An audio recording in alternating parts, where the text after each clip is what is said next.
Good morning. I am not long out of the dream space. As you can tell from my puffy face, I'm going through some really deep brain mind rewiring at the moment, and I'm often waking up with quite a lot of fluid in my face until it drains through my lymph system. And I wanted to share with you some insights around soul contracts and around expanding your current vision of what a soul contract is, or offering to you some insights that I've been seeing in the quantum field, in my dream space, and that's been coming through in a lot of the channeled sessions that I'm doing at the moment. And the main message is there are an infinite expressions of soul contracts. Just like humans, just like our experiences on earth, we are often taught, that we have soulmate contracts, twin flame contracts, parent-child contracts, etc., etc. But there is no specific limit or boundary to those in general. So we may have had early life contracts that had specific imprints or energies that we are desiring to shift and move through as a soul in this current incarnation alongside another soul. So we come together and decide as organisms, or you could look at it in a broader lens. It's simply just resonance for organisms. So two organisms that are vibrating at a similar frequency that manifests as us working through or clearing karmic residue in order to shift and evolve the state of the organism, the state of the being, to evolve towards heart soul unity. So when we look at the limitless lens of a soul contract, particularly if you're someone who has shifted through a lot of their early life imprints and karmas, and you're starting to come to a place, or you are in a place of karma neutrality or karma positivity. So you've done the hard yards in those early life contracts and probably through your 20s and your 30s. This is kind of how it looks generationally for those of you that are around 30, 40, 50 plus years old. I find soul contracts move a little differently with the beautiful beings that I work with in their 20s and younger. They're from a kind of different karmic organism resonance. So if you found yourself working through a butt ton of these really sticky soul contracts, we are moving with this huge influx of energy in 2027 and beyond.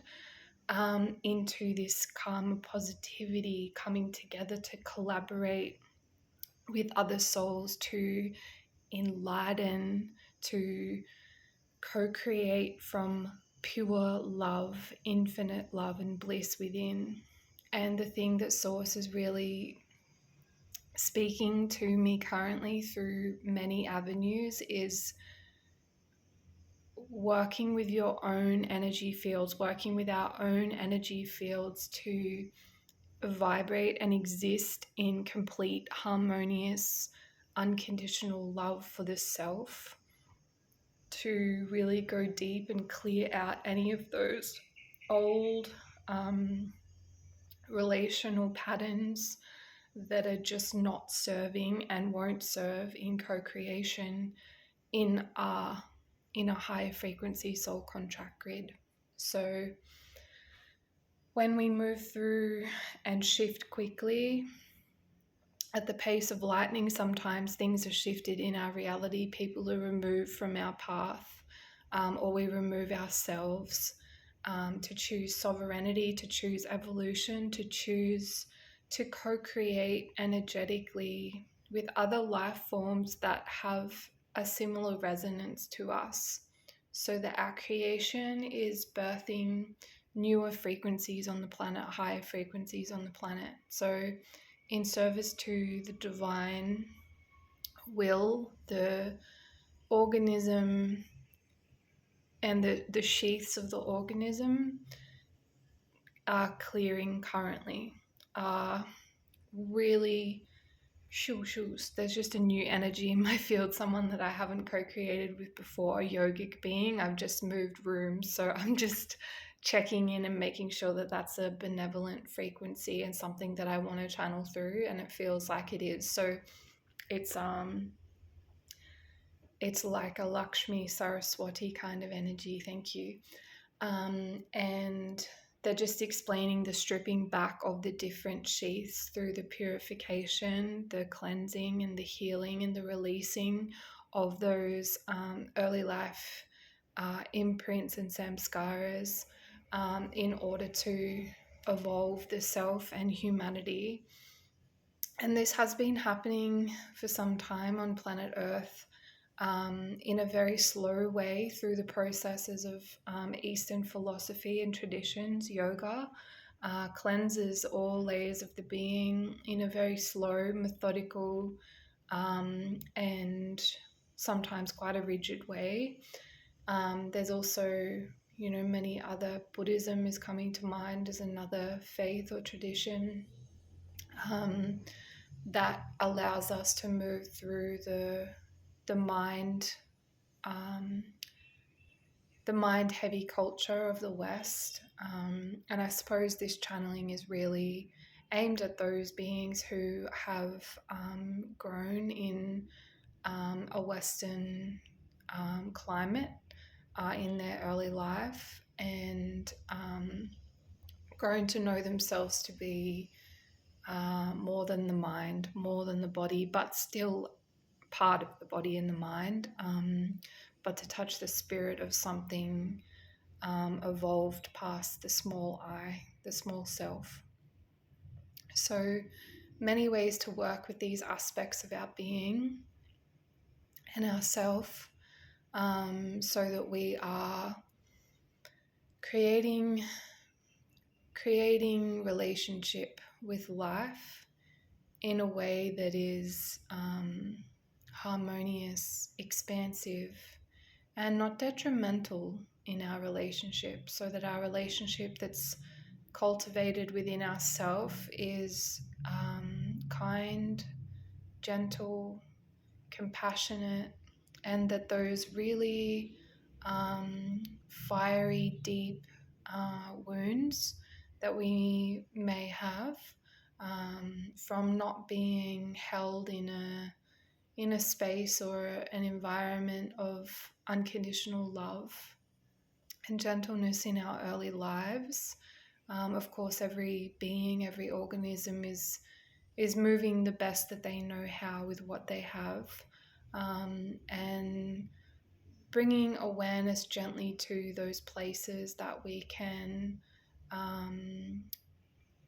create purpose from a lens of love, from a lens of caring and compassion, and recognizing that there are infinite ways, infinite possibilities for us when and if we desire to move forward and create and co-create with other souls in relationships, in projects or offerings, in community. If we choose to have children, then there is a myriad of things that are offered to us as we, at the level of the soul, desire. We can work with that intention in our human self, harmonizing the heart with the soul, with our intention, with our focus, and really allowing the highest evolutionary process to unfold for us. We can move like a bow and arrow, what our target is in terms of our intention, or sankalpa. Target might be quite a harsh word, but I just mean, what are we aiming for? What are we desiring to experience or create? What did we come here to actualize, learn, express, know, through the lenses of our being? Are our lenses feeling clear? Are they feeling harmonized?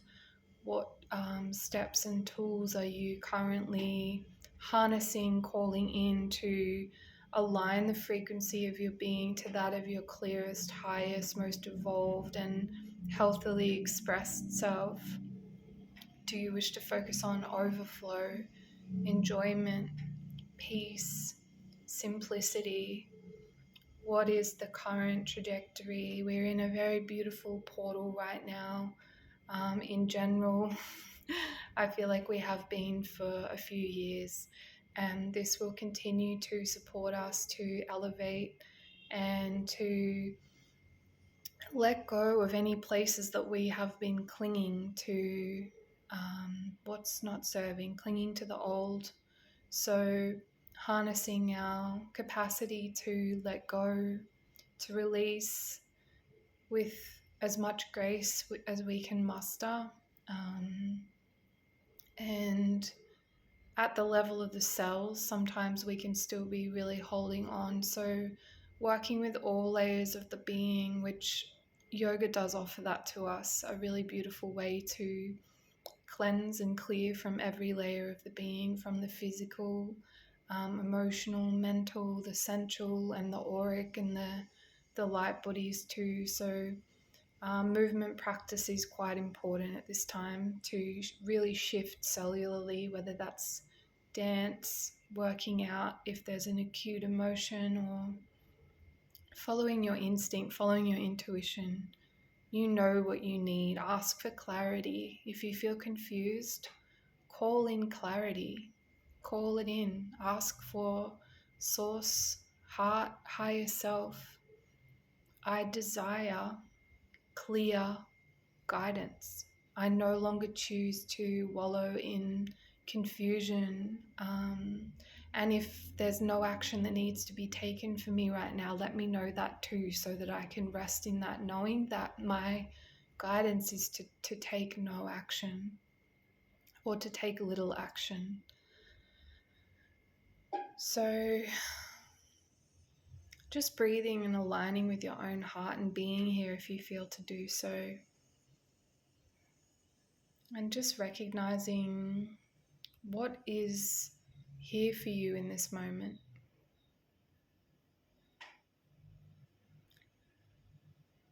What is your highest soul's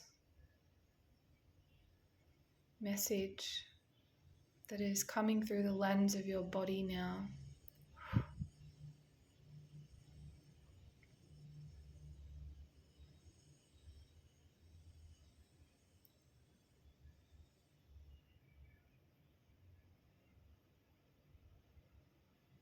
And you might like to ask, is there anything else that it would serve me to see or know here?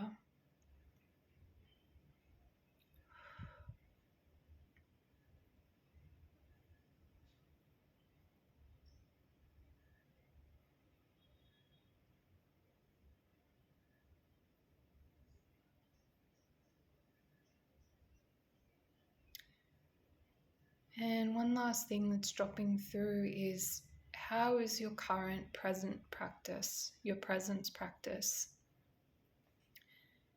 Are you spending time in silence, in nature, spending time actively doing nothing, being no thing, no one, without any goal or agenda? And they're just speaking to the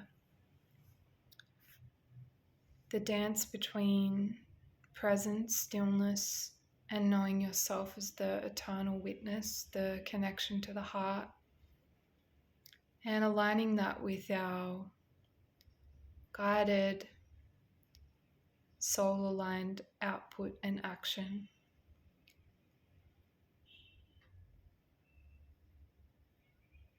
So maybe you want to note down anything or nothing. There was a beautiful Balinese woman, I drove past her the other day, and she had this jumper on and it just said nothing across the front of the jumper, and it made me laugh so much. I just loved it. She was quite an old lady and she was just so real, so genuinely in touch with her inner being. You could just feel her presence, and then I just loved her top. Nothing. So beautiful. My wish for you today is to feel connected to the stream and the current of life that is always available to you, to receive the blessings that you desire at the level of the heart and the soul. And may you enjoy, and may you be happy. Thank you.